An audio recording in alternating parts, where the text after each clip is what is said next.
sisters, brothers, and others, welcome back to the Reporting for Duty, a tribute to our dear and blessed friend, Leslie Jordan. No, that little angel. Okay, y'all know that Leslie was raised in church, and this is the crazy thing. We had mutual friends that were, that he was raised in church with, that I'm close to, and I was raised in church. I think most of us here in the South were. Well, I raised my children in church. I've got 3 that I'm in love with. My boy is my oldest, and then 2 girls. My boy has always been very spiritually mature and an old soul. God did it. Me and my husband did not do it. We're full of sin. But he has always been like a little old man. And when he was in high school, he went on a date with a girl, and he came home, and I said, "What have y'all been doing?" And he said, "Well, we've been kissing on the couch." I said, "It's okay. That's natural." But I said, "Baby, before you know it, you've got your arm around somebody, and then you've got your hand on her leg, and then things can get out of control." And he looked at me like I was crazy, and he said, "Mom, I've prayed about this. Nothing like that's ever going to happen." And I know he meant that at that time. And all I could think of was some of the nastiest things I ever did.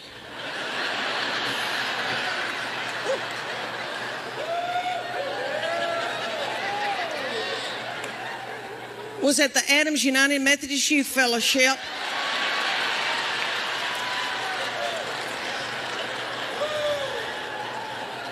On a hayride. I don't know what it was about hay that set me on fire. I wish it did now, because I could get a new purse out of that. Who in here's been to a lock-in? Oh my Lord, who came up with the lock-in? Who was that sweet fool who came up? I'm sure it was somebody well-meaning that in a committee meeting that said, "Oh, y'all, let's do something for all the hormonal teenagers. We'll gather them up and put them in the church building and lock the door and turn out the lights and leave them there all night. Maybe somebody will end up pregnant." Thank y'all. Okay, let's keep this thing going. Thank y'all. Y'all been precious.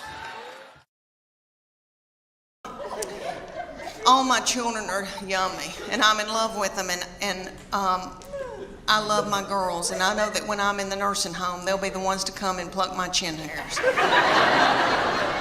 Because he is now since married and gone off with his wife and her people.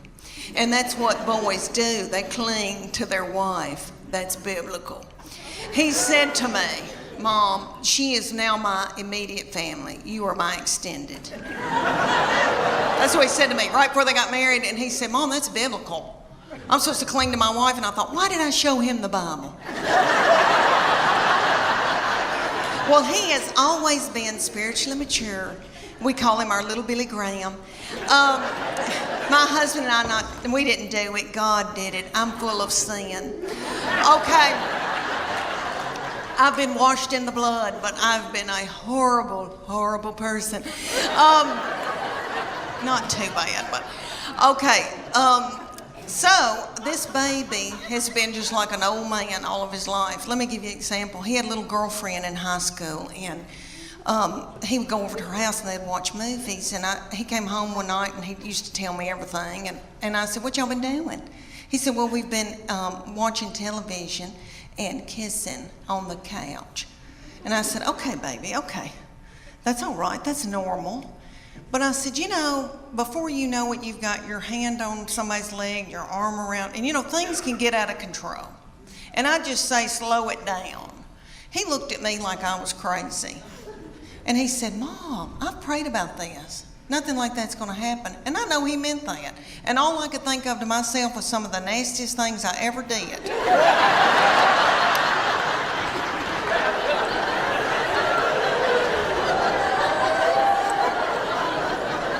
Was at the Adams United Methodist Youth Fellowship on a hayride. I don't know what it was about hay that set me on fire. I wish it did now,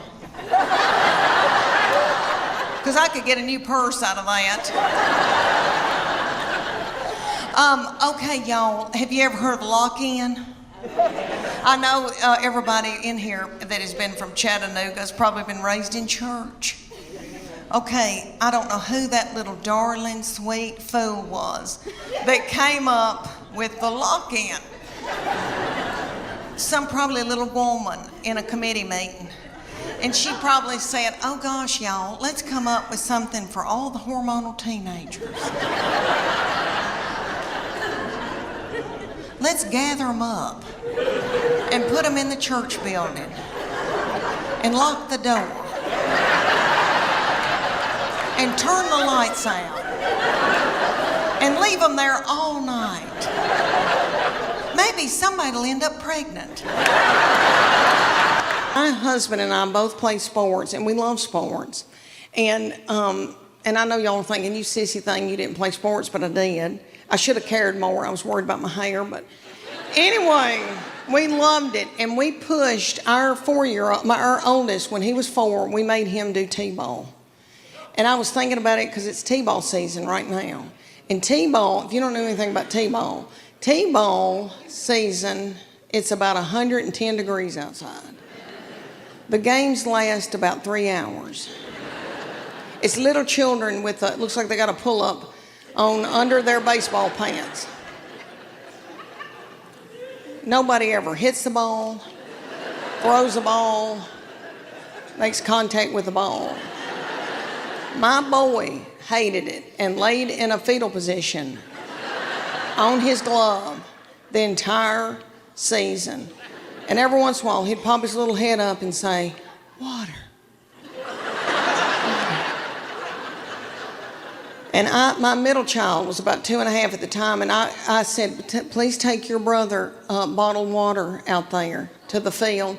And she was 2.5. She had her crown and her wand and her tutu and her pink prostitute shoes from Walmart on.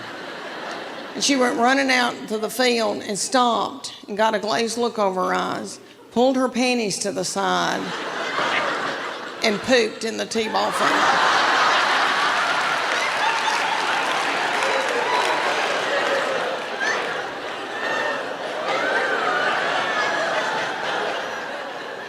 I had to run out there and get a stick and flick it into the woods because I didn't want another child to step in it or think it was a milk dud.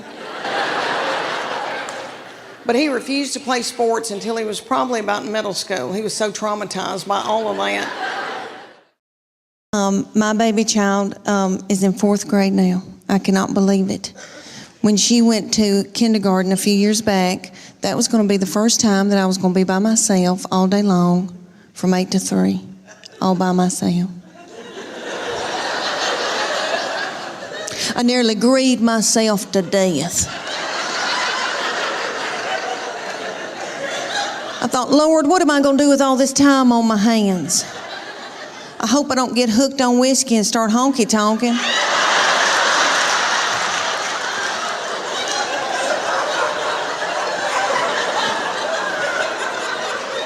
About 3 weeks into kindergarten, I was like,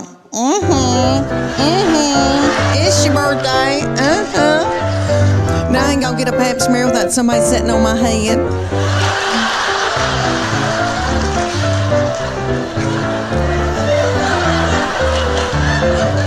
I'll never forget the day that I found out about her, and I feel terrible about it now. But I was overwhelmed. I knew something wasn't right. I didn't feel good. I thought, oh my gosh, surely I'm not pregnant this quick, this soon.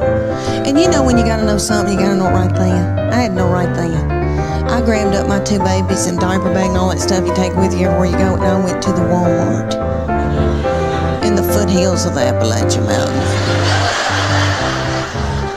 And I bought an EPT pregnancy test, and I took it in the stall at Walmart. And I tinkled on it. And my 3-year-old boy looked at me and he said, "What, is it positive?"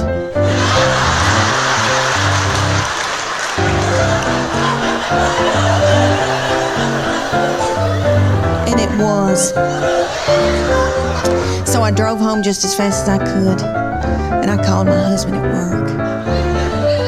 And I said, "You're trying to kill me, aren't you?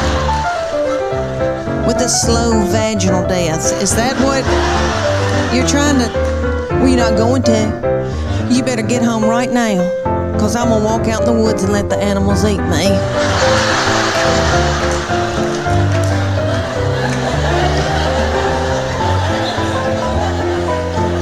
But let me explain to y'all why I was so torn up. I had a 13-month-old baby girl in diapers and a 3-year-old little boy in Superman panties with doo-doo balls falling out.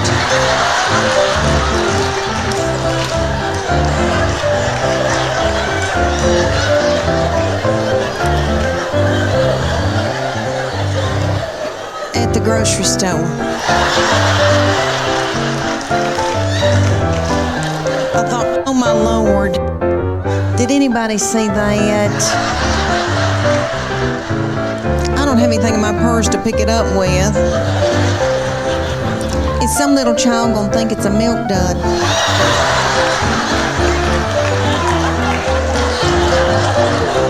Let's just keep on moving, everybody. Just keep on moving. But God knew better than I did, because she's been a doll baby, but she's ruined. And I know I'm the one who did it. I was tired and beat down. So, anybody here who has more than 2, you know, good night by that 3rd and 4th when you gotta let them do what they gotta do, you know.